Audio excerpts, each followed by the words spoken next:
Hello, here's the storyline of episode 68. At the beginning of this episode, it explains that Dansu is the one who asked Chairwoman Huang to make Gong-hee a permanent employee at Jai's Fashion. Chairwoman Huang initially thinks that Dansu wants Gong-hee to become a permanent employee because of the successful collaboration between Holly and Jai's Fashion. But then Dansu tells Chairwoman Huang that he would never have revealed his face to the public if not for Gong-hee. Dansu also explains to Chairwoman Huang that Gong-hee's family is not a rich family, but Gong-hee always brings her mother to buy clothes at Jai's Fashion because the prices are affordable and Gong-hee loves Jai's Fashion so much. That love makes Gong-hee go this far for Jai's Fashion.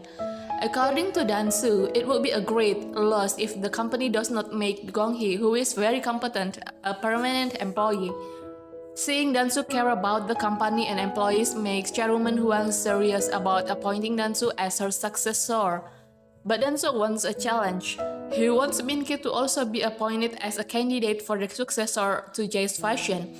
And the best four performer is chosen as Chairwoman Huang's successor. After Min-ki finds out that he is appointed as a candidate to succeed Chairwoman Huang, he doesn't know whether to thank Dansu or not.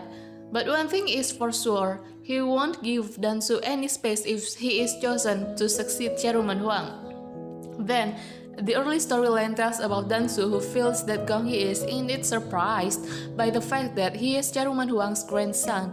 But according to him, Gong-hee is not too surprised. He wants Gong-hee to acknowledge him as a director, but he doesn't know how. Therefore, Jung-sung suggests holding a team dinner to welcome Dansu, who joins as managing director. Another story comes from Gong-hee delivering office supplies to Dansu, where Dansu asks Gong-hee to stop acting as if everything is fine when in fact Gong-hee is not fine. According to Dansu, Gong-hee has to reject the injustice where Gong-hee is now a permanent employee and Gong-hee shouldn't have been asked to deliver office supplies because that isn't Gong-hee's job description. When Gong-hee is about to protest about Dansu, who never tells her about Dansu's real life, Dansu instead teases Gong-hee by telling Gong-hee to get out of his room. The next day is the date of Min-ki and Jina's family meeting, but Min-ki doesn't attend the meeting because he secretly hears Jina and Jori's conversation about Gong-hee's pregnancy. Instead of attending the family meeting, Min-ki meets Gong-hee and he really can't believe that the baby Gong-hee is carrying is his. Gong-hee also doesn't want Min-ki to be involved in her life or her baby, but Min-ki insists on finding a way to be responsible. When Min-ki arrives home, he is really angry and disappointed with Juri, who doesn't tell him about Gong-hee's pregnancy. And Min-ki also forbids Juri from interfering in his personal life again.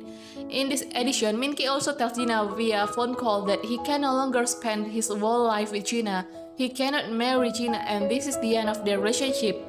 The next day, Jina forces Gong-hee to have an abortion. But luckily Hongdan saves Gong-hee by telling Gong-hee that Dansu calls Gong-hee so Gong-hee can get away from Jina. Gong-hee enters Dansu's room where Dansu asks Gong-hee to tell him what is really happening to Gong-hee. Gong-hee just stares at Dansu. She really wants Dansu to hold her so she wouldn't fall. She really needs Dansu right now. Okay everyone, that's the storyline this time. Thank you for watching my video.